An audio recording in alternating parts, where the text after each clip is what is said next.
alaikum wa rahmatullahi wa barakatuhu. For many people, this is just green foliage.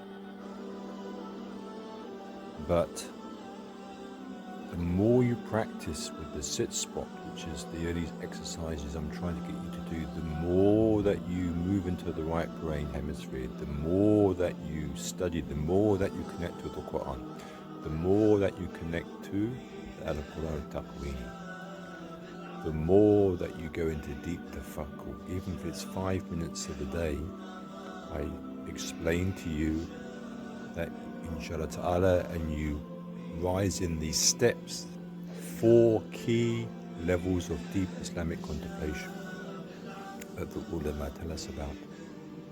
That inshallah ta'ala, you will begin to see everything in creation in terms of relationships, patterns. So you won't just be looking at foliage from the hedge or looking down, which may look like weeds. It's completely different. As I look here, there are relationships everywhere. SubhanAllah.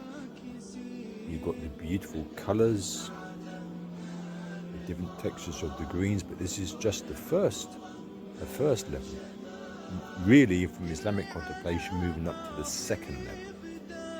Because the first level is just greenery, it's just there.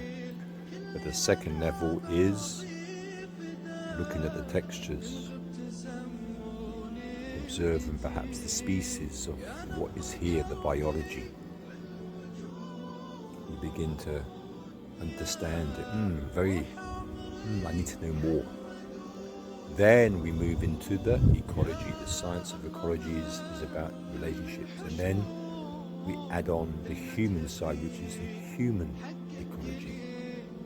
That's the human ecology that in a secular society, in our academic institutes, they just study one particular aspect of human ecology, but don't connect to the Quranic perspective, the spiritual perspective.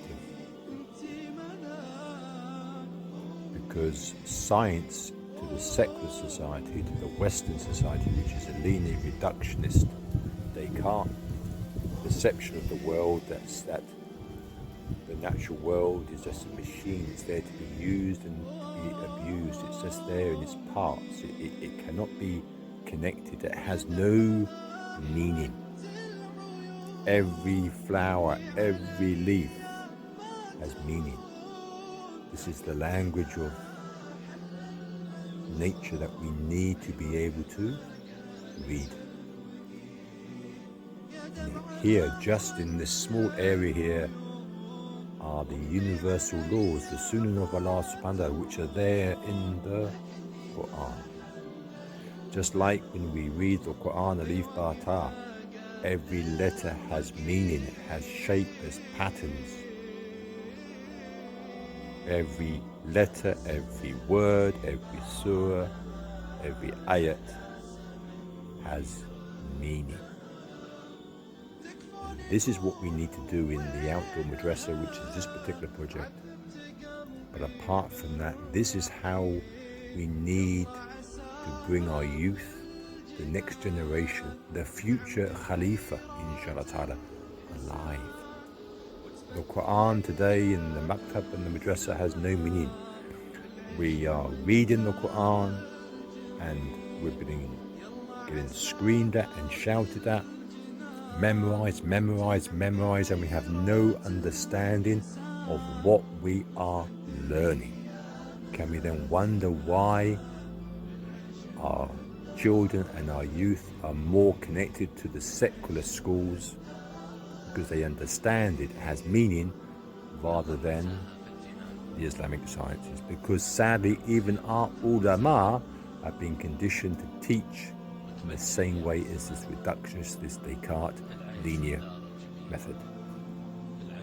We need to change, and that's what we are about. Assalamu alaikum.